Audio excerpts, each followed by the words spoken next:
All right, Leah. Thanks so much for doing this. My first question that I have for you is tell the audience a little bit about yourself and how you started in the community. What community you're talking about? The community in general, yeah. The mental health realm, yeah. Oh, mental health. Okay, sure. Sure. My name is Leah O'Donnell, and I'm a clinical social worker and in private practice. And it's just sort of always been my calling in life is to work with people in this way and to support evolution of humans and to just understand what it is to be human and how we can best work with our psychology to enhance our lives. Mm-hmm. So tell me a little bit about the work that you do as a mental health professional. I meet with people primarily individuals, but also sometimes couples, sometimes groups, and just work with people wherever they're at and in supporting their processing of what's going on in their lives, helping them to be more resourced in um, just understanding themselves and creating systems that are going to support health and growth. I also work with clients using ketamine, which is a really powerful medicine and tool in helping people to evolve and to become their best selves. Mm. Ketamine, I've never heard of that. That's new. Mm. Yeah, it's very interesting. It it provides it's how to start.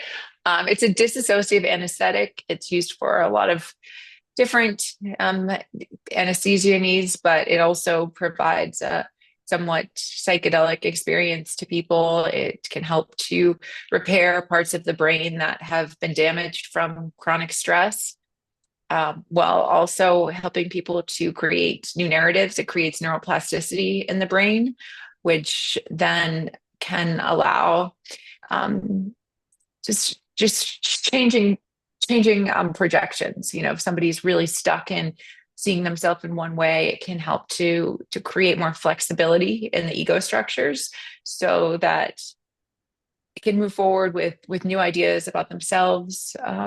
It also really can provide an experience of deep safety during the journey, deep relaxation. Almost every client says, "Oh my, I've never felt so relaxed."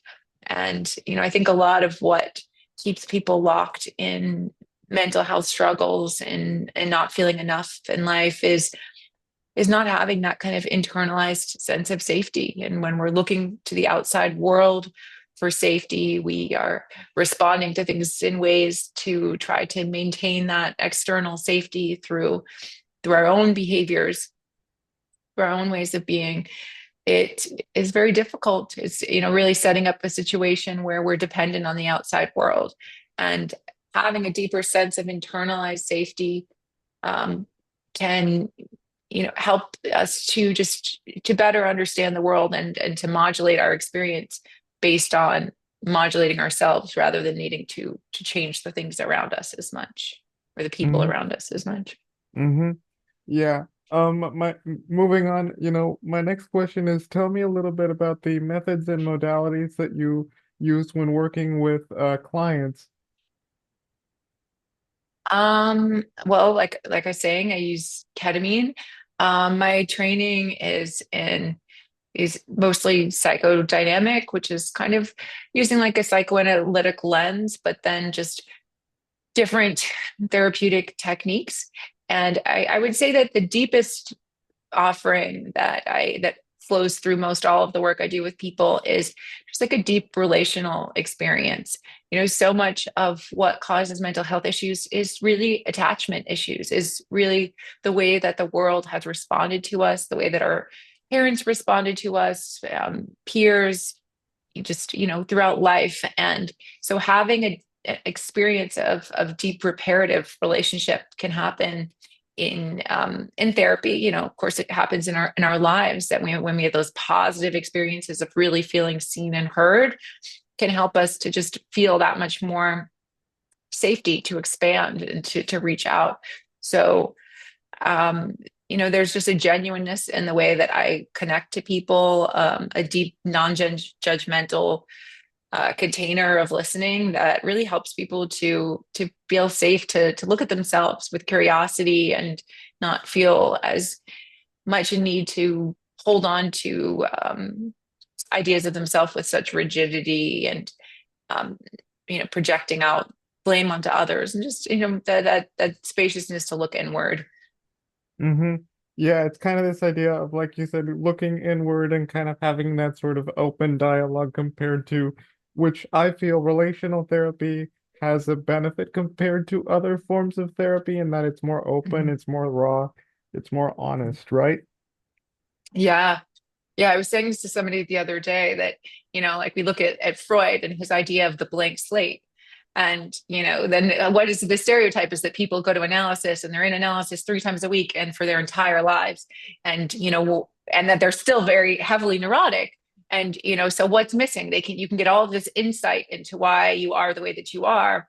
But if you're not getting that reparative relational experience of being with somebody in an authentic way, you're not giving yourself the opportunity to have that more integrated experience, when you can take what's being explored in the theoretical and bring it right into the moment and in the therapy with people.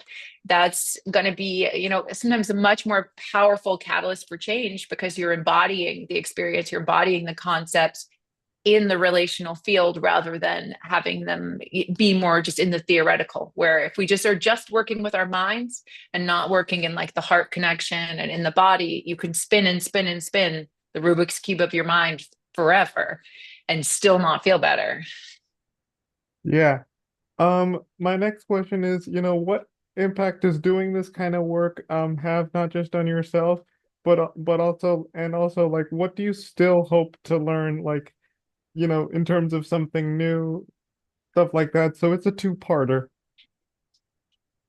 um I mean, I think I am absolutely learning more every day. That's why I love this work, is because my passion is in understanding the human experience, the human psyche, the way that our physiology connects with our minds, with our somatic experience of being.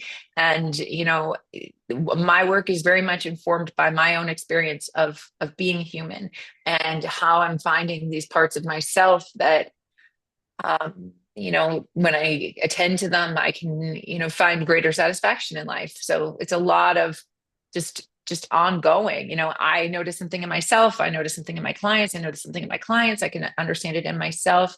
And, so I feel like I'm just like constantly learning and evolving and just shifting into, just greater capacity for care. Mm-hmm. That's great.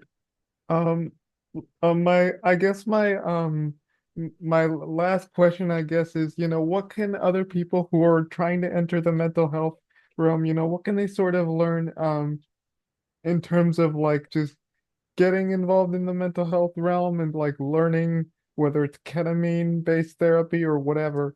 What tips, advice would you give to those people starting who want to start in those fields?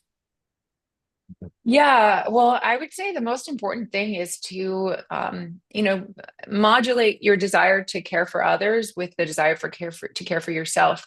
I think a lot of times people kind of start on this path of self-evolution and self-healing, and then very quickly want to turn into how can I help other people experience this?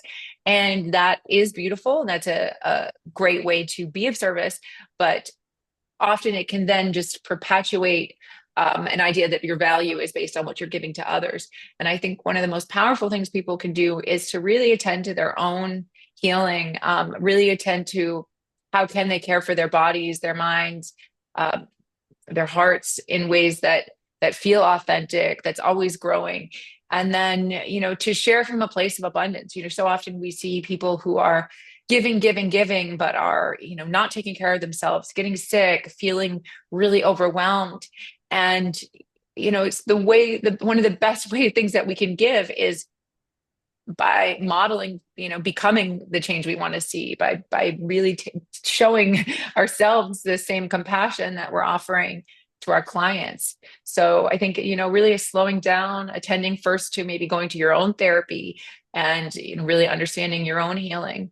It's the thing is that I see so often is that it's that path out. I mean, when you've been in some dark place in your own life and you found your way out, then, you can kind of light the path for others. But if you're still lost in aspects of that, you can have the theoretical knowledge, you might have some kind of manualized skills, but it's not going to be the same as if you truly have embodied those experiences of attending to yourself and caring for yourself more deeply. Mm-hmm. All right.